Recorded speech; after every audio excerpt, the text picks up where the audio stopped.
El tema de hoy es recipientes sometidos a presión. ¿Qué es un recipiente sometido a presión, señorita? ¿Cómo? Un recipiente cerrado. ¿Le escucho? Esta habitación está cerrada. ¿Este es un recipiente sometido a presión? No, tiene que haber una diferencia de presión. Una diferencia de presión entre el interior y el exterior. A ver, de uno. Caballero. En el interior tiene que ser distinta a la presión que hay en el exterior. La presión en el interior del recipiente tiene que ser distinta a la del exterior. Bueno, ¿me da algún ejemplo? Una garrafa. Una garrafa. Caldera. El hogar de una caldera tubular. El hogar. No, humo tubular. Sí, el hogar no precisamente puede ser, pero está más prácticamente a presión atmosférica el hogar. El domo está. Pero en la humo tubular tenemos que está metido a presión externa, porque tiene el agua fuerte. Porque tiene el agua afuera. No. Como dijeron ustedes, un recipiente Submarino. sometido a presión es un recipiente que tiene una P1 en su interior y una P2 en su exterior. Si P2 es mayor que P1, tenemos una presión externa. Si P2 es menor que P1, el recipiente está sometido a presión interna. Y si las presiones son iguales, el recipiente simplemente no sirve de contenedor, de aislante. Tomemos el caso, vamos a empezar por el primer caso, donde la presión exterior, vamos a ponerle presión exterior, es mayor que la presión interior. Perdón, menor que la presión interior. ¿Qué significa esto desde el punto de vista de la resistencia de los materiales? El recipiente está en tensión. Claro. Ejemplo, un globo. Yo agarro y inflo un globo. Ese globo, durante unos instantes, supongamos que lo infla con gas. Es un recipiente sometido a presión interna. ¿Por qué? Porque es mayor que el exterior. ¿Sí? Sigamos con el ejemplo del globo. Si alguien me pidiera que yo hiciera un análisis tensional de ese globo, ¿qué podría decirle a quien me pregunta? Que ese globo está sometido a Tensión. atracción. Digámoslo así, si no fuera lo suficientemente resistente, ese globo explotaría. ¿No es cierto? De hecho, si lo inflo mucho, explota. Vamos a otro ejemplo. El sifón. Profe, ¿cómo veo la atracción ahí? La atracción. Sí.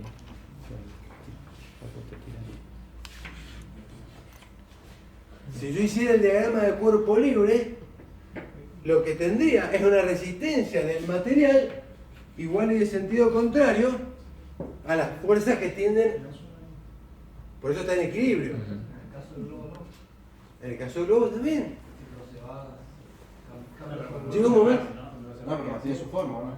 Sí, Yo agarro un globo y le meto 100 moles de gas natural. Llega un momento en que ese globo, si no reventó, está en equilibrio. ¿Qué significa que está en equilibrio? Es que no reventa o que no colapsa. ¿Vamos? Esa es la condición que vemos en estática, no sé, en segundo año, en primer año, en séptimo grado, no me acuerdo, pero más o menos. Entonces, ese globo, habíamos dicho, que está sometido a una fuerza de tracción que tiende a abrirlo, a separarlo, a estirarlo, ¿sí? Bueno, el otro ejemplo, que me gusta a mí darlo porque es fácil de visualizar, es el sifón de soda. No hay cosa más tonta y más común que un sifón de soda. Un sifón de soda lleno, ¿qué tiene adentro? Mayor presión. Soda. Tiene soda. Agua y dióxido. Tiene Claro. agua con dióxido de carbono. Y esa agua con ese dióxido de carbono someten al sifón a una Tracción. solicitación de tipo de tracción. El sifón tendería a reventar, digamos. De hecho, ustedes son muy jóvenes, pero cuando yo era chico los sifones eran de vidrio.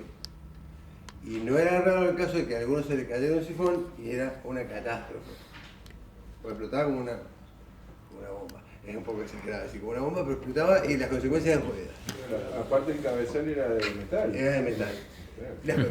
Las consecuencias de la explosión de un sifón, porque se cayó y estaba lleno de soda, eran complicadas. Se clavaban vidrio hasta... Bueno, ahí está, hasta acá venimos hablando de un recipiente sometido a presión interna. Quiere decir, tenemos como conclusión de que un recipiente sometido a presión interna está siendo sometido a un esfuerzo de tracción. ¿Quedó claro eso? Sí. El otro ejemplo que me gusta, y lo usamos mucho, no es original mío ni mucho menos, pero que me gusta dar cuando hablamos de presión externa, es bastante más sencillo. Y si alguno de ustedes ha ido a la pileta en el verano y se le ha dado por bajar hasta lo hondo, se ha acordado que cuando baja hasta lo hondo le empiezan a doler los oídos. ¿Sí? Uy, es la presión, decimos todos. No, ¿por qué te duelen los oídos? Y por la presión. Porque el cuerpo, en esa circunstancia, el cuerpo humano, a 4 o 5 metros de profundidad, nadando, está siendo sometido a la presión de toda esa columna de agua. 5 metros de columna de agua, no es poco. Y en las partes más blandas del cuerpo, que son justamente, por ejemplo, los pabellones, los tímpanos, hay un esfuerzo de compresión. Todo nuestro cuerpo está sometido a un aplastamiento. ¿Se entiende? El ejemplo que más usamos nosotros cuando explicamos este tema es el de submarino.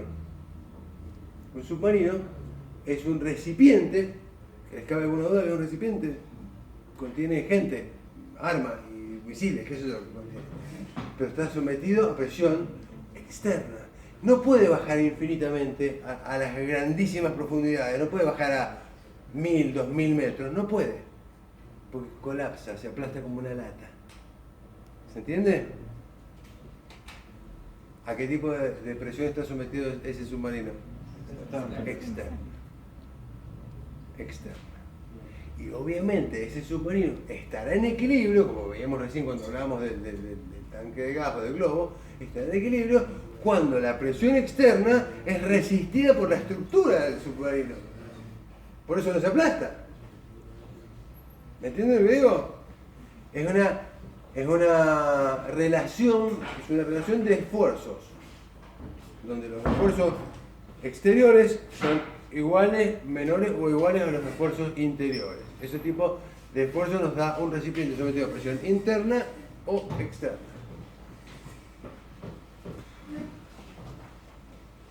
Los recipientes sometidos a presión son sumamente usados, yo diría, en todos los ámbitos de la vida.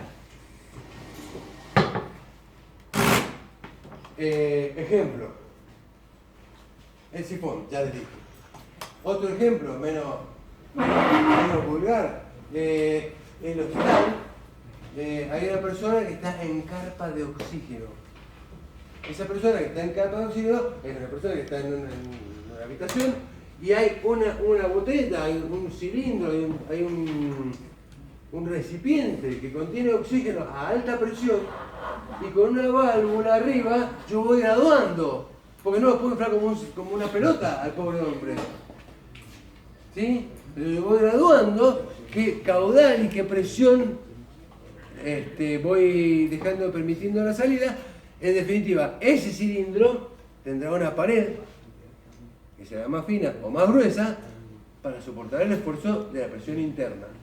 ¿Estamos? ¿Me siguen hasta ahí? Entonces, ese es un ejemplo industrial de un recipiente sometido a presión interna. Alguien dijo recién por ahí la garrafa. No tengo mucho más que abundar. La garrafa, che negro, está vacía la garrafa. ¿Por qué? ¿Qué significa que está vacía la garrafa? Que se igualaron, ¿no? No, que no hay gas. Esa es la pregunta del ingeniero. Que no haya, o por lo menos que el gas que queda dentro no tiene, está a la misma presión que el gas que está afuera, a una atmósfera. ¿Sí? O sea, no está vacío, no está, claro. Si bien no hay más gas para los efectos prácticos, como ingeniero, nosotros sabemos que no está vacío esa garrafa. No que no salga más significa que... A ver, yo diría, ¿está vacía la garrafa? No, No. ¿qué es lo que hay adentro? ¿Qué gas? Aire. Aire. Y digamos, o sea, no es que está vacía, nosotros nos expresamos mal, no está vacía, hay aire, lo que no está es el gas que estaba a mayor presión. Eso es lo que pasa. El mismo gas. O sea, ahí está el tema. Entonces, lo que pasó con la garrafa es que ha perdido el gas a presión que estaba adentro. Y por eso pasó a ser otra cosa que no un recipiente sometido a presión interna. Bueno, toda esta pequeña introducción que le hemos hecho es para que ustedes visualicen de alguna forma el concepto de un recipiente sometido a presión. Ahora, puede ser un líquido, puede ser un gas, no puede ser un sólido, obviamente. ¿Sí? Y dentro de los líquidos, los que quieran, desde la soda, que es el primero que se me ocurrió a mí, que es el más vulgar y popular, y la gaseosa, que ustedes abren, porque cuando abren la gaseosa, la presión adentro es mayor que la de afuera. ¿Estamos? Pasando por los gases industriales, por ejemplo, un gas, el acetileno, gas de cortar con la antorcha de oxiacetilénica para cortar chapa. Ese gas está sometido a presión en un recipiente que lo contiene. Un recipiente sometido a presión interna. ¿Estamos? Y ejemplos de recipientes sometidos a presión externa. Nosotros solemos hacer, cuando tomamos examen, les damos más o menos variaciones sobre el mismo ejemplo. Yo tengo un tanque, como decía recién el ejemplo del ingeniero, el tanque contenía gas, pero por la razón de proceso que se me ocurra, está a 50 metros de profundidad en una pileta. Ah, ¿está a 50 metros de profundidad? Acá hay una pileta. Acá está el tanque. Y de acá hasta acá hay 50 metros. Pregunto.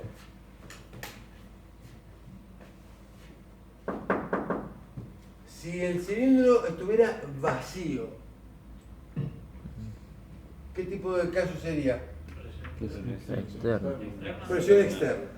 Obviamente, si está vacío, la presión es externa. Si no está vacío, pero está, qué sé yo, a una atmósfera, Igual. Sigue siendo externo. externa. Pero acá tengo 50 metros con una de agua. 5. ¿Que son cuánto? Casi 5. 5 kilos, ¿por qué? Casi 5 ¿no? Un poquito más. Bueno, entonces, si yo tengo, estamos hablando de casi 5 atmósferas, no importa. Si yo tengo este gas,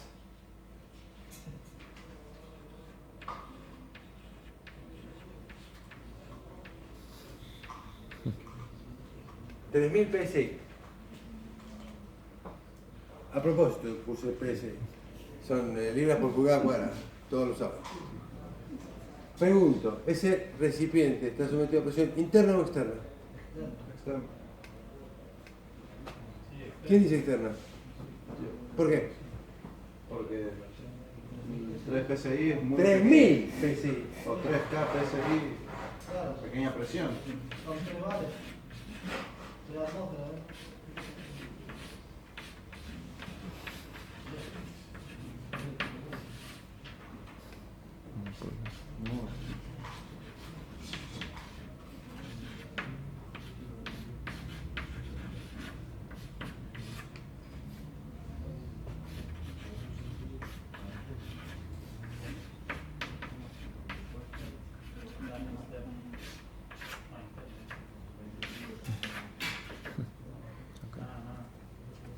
Vuelvo a preguntar.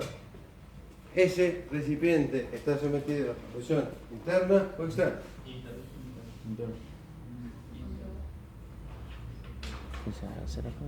Ahí lo pasé a qué? A kilogramos por centímetro cuadrado. ¿Estamos? Entonces, la presión en este recipiente es la resultante.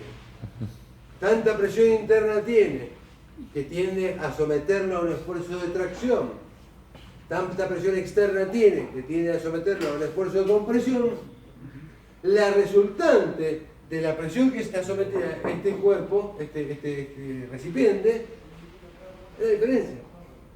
¿Estamos? Estas son las típicas preguntas de examen cuando toca este tema. Estos son los conceptos que aspiramos que ustedes manejen. ¿Qué es un bar? ¿Qué son 760 milímetros de mercurio? ¿Qué son 10 metros de columna de agua? Todas esas cosas nos dicen, nos dan datos, nos dan un perfume de en qué situación estamos.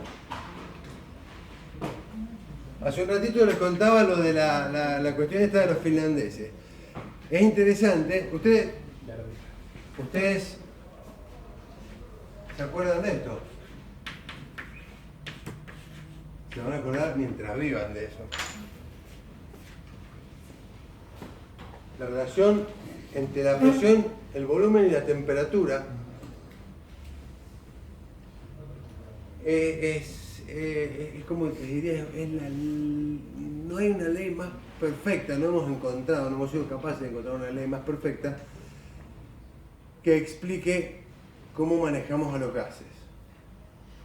Yo les contaba recién de que en esta planta van a trabajar con un gas que va a venir de otro lado, pero no por un gasoducto. Un gasoducto ya es un recipiente sometido a presión interna. ¿Sí? No es un recipiente, es una estructura, eso es sometida a presión interna. Entonces, en esta planta van a recibir tanques que a través de compresores se van a pasar a otros tanques. Y esos tanques a su vez van a alimentar un motor de ciclo Otto que con ese va a producir una combustión, que con esa combustión va a producir energía, y con esa energía vamos a mover un generador para hacer la cortita. Pero si yo traigo un gas a alta presión, tengo que controlar también su temperatura. Porque, ¿qué pasaría si yo agarro el mismo cilindro de gas que tiene, vamos a decir, 60 metros cúbicos? Tiene el mismo, pero lo empiezo a someter a temperatura. ¡Explota! Aumenta la presión. Una bomba. Porque el gas empieza a ganar energía y quiere expandirse. ¿Estamos? Eso es lo que hace colapsar los recipientes sometidos a presión, en este caso interna. ¿Estamos? The temperature is between. Bueno. ¿Sabéis que tengo acá en el PowerPoint? Fíjate que está esto. Bueno. Ya entendimos qué es lo que es un recipiente sometido a presión. Ahora, por razones de orden práctico, tendríamos que definir la geometría de ese recipiente. Usando la cabeza, pensando un poquito, a ver, los invito. ¿Cuál sería la forma más intuitiva, económica? Por ahí no sé si la más económica, por ahí no lo es, pero ¿cuál sería la forma más eficiente de llevar? La esfera. La esfera. ¿Por qué? Porque no tiene aristas y áreas de concentración de tensión. O por la relación entre la superficie y el volumen. No, tiene una forma uniforme. ¿Qué más? Menos material para el mismo volumen. Claro. Porque todo lo que han dicho es correcto. Pero la verdad no es así. Repito, todo lo que han dicho es correcto. Pero la verdad no es así. No es fácil. Es decir, ¿por qué la verdad no es así? No se puede controlar. Porque si yo tuviera que poner arriba de un camión una esfera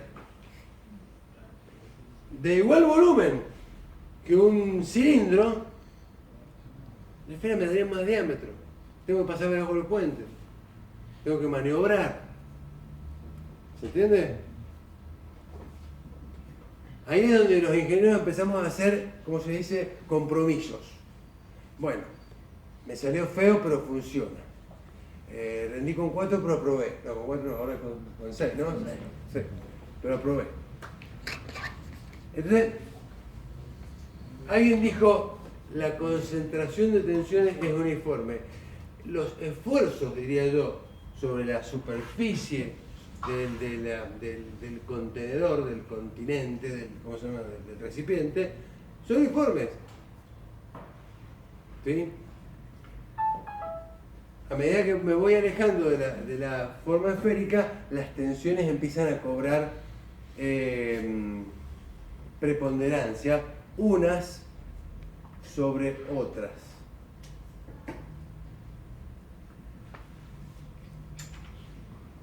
En Eso de la conveniencia de que sea esférico o cilíndrico también va a estar dependiendo para qué vamos a usar, porque si vamos a dejar fijo al recipiente, tal vez conviene hacerlo esférico, en cambio del transporte va a ser... Sí, señor. Es muy acertada tu observación, totalmente acertada. Tal vez alguno de ustedes se acuerde, ahí donde está Ecogas, donde antiguamente estaba el gas del Estado, todavía hay unas tremendas esferas para acopio de gas. No sé si están en uso, pero en su momento estaban en uso y eran importantes. Sí, la respuesta es sí. La contra, por lo cual no se usan más las esferas de lo que se usan, es justamente de la misma forma. Yo tengo que construir esto. Hagamos un juego de niños. Yo les doy una hoja de papel. Yo les doy una hoja de papel y les voy a decir, juguemos a que esto es chapa. Y si quieren chapa de media pulgada o de 1 pulgada, háganme con esto un recipiente sometido a presión. Lo primero que hago, ya está negro. Bueno, le voy a cortar acá porque voy a tapa acá y la tapa acá. Ya está, señor, ahí tiene su recipiente. ¿Sí o no? Ahora le digo, hacemos una esfera. Vos, canchero, hacemos una esfera. No, el barbudo que. ¿Hacemos una esfera? ¿Qué? Es mucho más difícil. Es mucho más difícil. Y si lo vemos en sentido práctico, yo tengo que cortar una chapa que ya de Somisa, de Sidear o de Japón viene rectangular. Tengo que cortar una chapa. Tengo que hacer gajos. Y tengo que soldarlo. Y yo les garantizo, se los firmo, que si yo una chapa rectangular la corto para hacer gajos, voy a tirar chapa a los pavotes. ¿Se entiende? Porque la chapa, ¿sabes qué pasa, negro? ¿Cómo no vas a tirar? Porque la chapa es rectangular. Y vos vas a cortar un gajo así y así.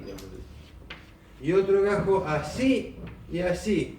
Y otro gajo así y así. ¿Se entiende? Entonces voy perdiendo todo eso. Lo pierdo. Cuando yo voy a cerrar los gajos de la naranja y perdí un montón de material. En cambio les dije, ¿me paraste la bolita? Bueno. En cambio les dije, hagámoslo cilíndrico. Pongámosle 4 ruedas, 2 adelante y 2 atrás. ¿Me comprenden? Es más fácil que la tabla del 1. Una sola costura de una punta a la otra y 2 costuras para la tapa. En ingeniería vamos a privilegiar la economía. A esta materia, como a otras materias, les diría que el 99,99% de las materias de esta carrera las gobierna eso. ¿Estamos? Ni eso, ni eso, ni esto. Esto. ¿Preguntas? ¿Discusiones? ¿Objeciones? ¿No? Bueno. Entonces, ya entendimos lo que es un recipiente sometido a presión interna o externa, está claro para todo el mundo. Ya entendimos también el tema de la geometría o de las geometrías posibles. Se nos ha ido achicando un poco el panorama y es como que la cosa está más restringida. Y yo les dije que todo esto era una cuestión de plata. Quiero que lo vean bien y que no tengan dudas. Me refiero a guita. ¿Estamos?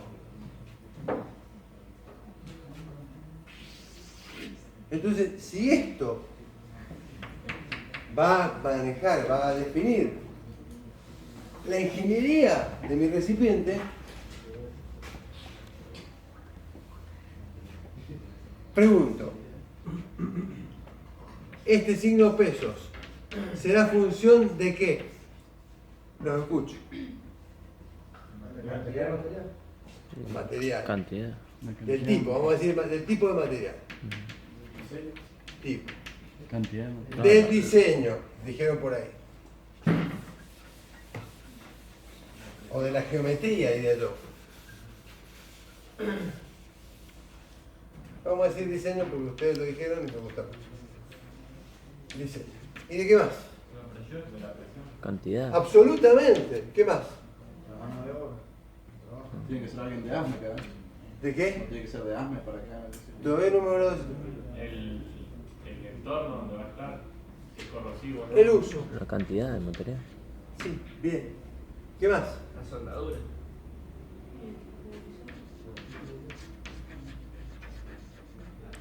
La cantidad Claro, porque mi de... amigo aquel barbudo podría haber diseñado el equipo más el recipiente más perfecto del mundo, pero tiene que venir a soldarlo un soldador de la NASA, los que soldan el transbordador espacial. Es interesante, porque he tomado fotos con mi teléfono, lamentablemente no me he tomado el tiempo de bajarlas a la computadora, si no se las mostraría. Es muy interesante las cosas que estoy viendo de esta gente. Estaba prestando atención a las soldaduras. Las soldaduras de estos tipos, casi les diría, son hasta bonitas. Están tan bien hechas que voy a decir, ¿cómo le tiene que haber llevado horas hacer? Porque son todas parejitas, no tiene rebaba, no tiene puntos quemados, no tiene puntos azules, no tiene... y están sonando caños. En el caso de lo que yo vi. Pero está muy bien hecho. Entonces, realmente, alguien dijo la mano de obra, por ahí creo, alguien comentó, la mano de obra puede tener influencia en esto. Puede tener influencia en eso. Por ejemplo, si yo les dijera, no, yo soy caprichoso, lo quiero esférico. Pero ¿cómo, ingeniero, lo quiere esférico si los gajos, el desperdicio de materiales, toda la milonga que hemos conversado recién? Pero encima tengo que soldar esos gajos. No es una soldadura recta, que yo lo pongo al negro acá. No es una soldadura. A mí hay una cosa que odio, realmente la odio, me molesta mucho, me irrita y suelo reaccionar con sentido de burla cuando dicen que algo es artesanal. Odio la palabra alfajor artesanal, helado artesanal, remera artesanal, zapatillas artesanales, soldadora, porque para mí se usa la palabra artesanal para decir puede tener defectos. Se tolera que no sea perfecto. Entonces lo odio, me parece una burla. O sea, este helado artesanal, puede que me envenene, porque se le fue la mano con el... ¿Entienden? Pero tengo un problema mío. Tengo que verlo con mi psicoanalista. Pero realmente hay veces que las cuestiones, por ejemplo, en ingeniería industrial, lo que es cuando nos toca el tema de soldadura, es realmente toda una especialidad. Van a hacer un trabajo a refinería acá a Luján, a YPF. Y díganle, sí, el tipo tiene que soldar, nos maneja acá. Te van a pedir el pedigrí del soldador. Tiene que ser un soldador certificado y aprobado por YPF. Y ese soldador entra así. ¿Qué tal? ¿Qué tal? Che, ¿vos sos ingeniero? Sí. Agarrame la herramienta. Tráeme. Sí, tráeme.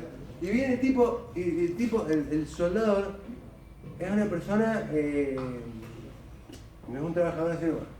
Un artesano. Es una persona fina en sus en sus capacidades propias como soldador. No hay nada artesanal. No puede soldar mal. Es más, hay veces que le toma, viene alguien de YPF es un mundo especial. Toda la industria del petróleo es un mundo especial. Viene alguien de YPF y le dice, sí, vos tenés este certificado, ¿sabes qué? Va, te quiero hacer una prueba, vas a hacer un examen antes, pero vengo a soldar la manija de la puerta. No, acá nadie solda si yo no lo apruebo. Y a lo mejor se lo llevan y hay un tipo, un experto en soldadura, que le dice, bueno, soldame esto así, soldame esto sobre cabeza, soldame esto a tope, soldame esto con traslape. Entonces, estamos hablando de temas que tienen una delicadeza propia y que a lo mejor no habíamos visto que eran tan importantes, pero no cualquiera suelda chapa. Esto es un tema. ¿Por qué les digo todo esto? Y de los recipientes, ¿dónde estamos? Porque en el mundo de los recipientes han ocurrido cosas interesantes.